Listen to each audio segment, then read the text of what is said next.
Hello friends, welcome to Balaji accounting.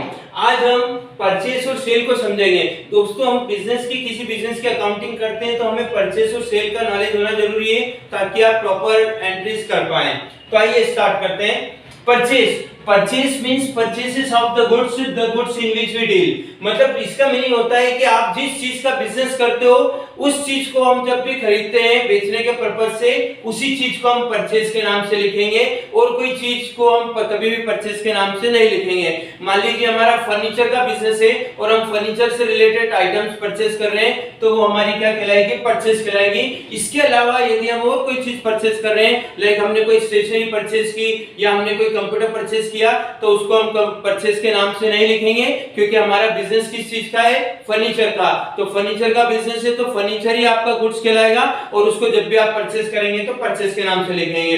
और यदि आपकी स्टेशनरी की शॉप है तो आप स्टेशनरी खरीदेंगे तो वो आपका गुड्स कहलाएगा, तो उसको आप परचेस के नाम से लिखेंगे। इसका मतलब सिंपल सा है कि आप जिस चीज का बिजनेस करते हो, जिस चीज को सेल करने के पर्पस से आप परचेस कर रहे हैं, तो वो आपकी गुड्स कहलाएगी और उसी को हम परचेस के नाम से लिखेंगे और कोई चीज को कभी भी हम परचेस के नाम से नहीं लिखेंगे। तो purchase means purchases of the goods in which we deal. It's nominal account. इसे हम नॉमिनल अकाउंट कह सकते हैं, इसलिए इसके लिए हम नॉमिनल अकाउंट का रूल फॉलो करेंगे तो आपकी एंट्रीज भी प्रॉपर होगी।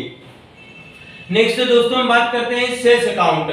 सेल्स का मीनिंग होता है sales means sales of the goods in which we deal. जिस चीज का हम बिजनेस करते हैं उस आइटम को आप जब भी सेल करेंगे तो वो आपकी सेल कहलाएगी। मतलब आप जिस चीज का बिजनेस करते हो उसी आइटम को आपको सेल करना है तो ही सेल्स अकाउंट यूज करेंगे। और कोई आइटम आपने, मान लीजिए आपका 5 साल पुराना कंप्यूटर जो आपने अपने ऑफिशियल यूज के लिए खरीदा था, उसको आप सेल करते हैं तो वो आपका गुड्स नहीं है, इसलिए उसको सेल्स के नाम से नहीं लिखेंगे। असेट्स से जब भी आती है तो उसके असेट्स के खुद के नाम से आती है जो चीज परचेस कर रहे हैं, और सेल करेंगे तो भी उसी नाम से सेल होगी जिस नाम से बिजनेस में वो आएगी। लेकिन गुड्स को यदि हम सेल करेंगे तो गुड्स जब खरीदते हैं तो परचेस के नाम से लिखते हैं और जब सेल करते हैं तो सेल्स के नाम से लिखते हैं। मतलब गुड्स की खरीदी की कौन से लेजर में पोस्टिंग होगी?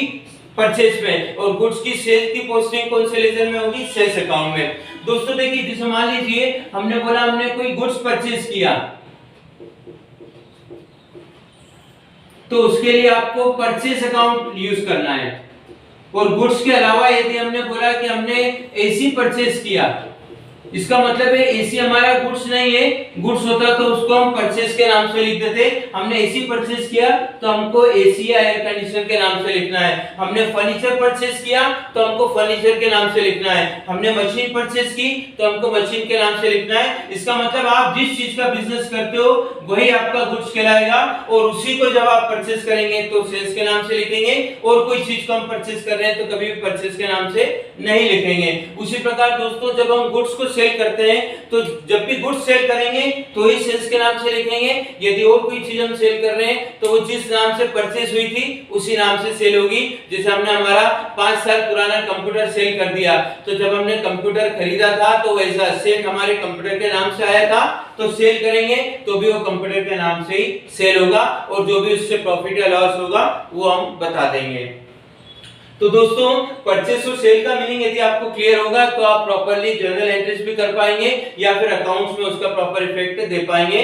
तो दोस्तों, आज का वीडियो यदि आपको हमारा पसंद आया हो तो उसे लाइक कीजिएगा, सब्सक्राइब कीजिएगा और हमारे आने वाले वीडियो सबसे पहले पाने के लिए बेल आइकॉन पर जरूर क्लिक करिएगा। Thank you.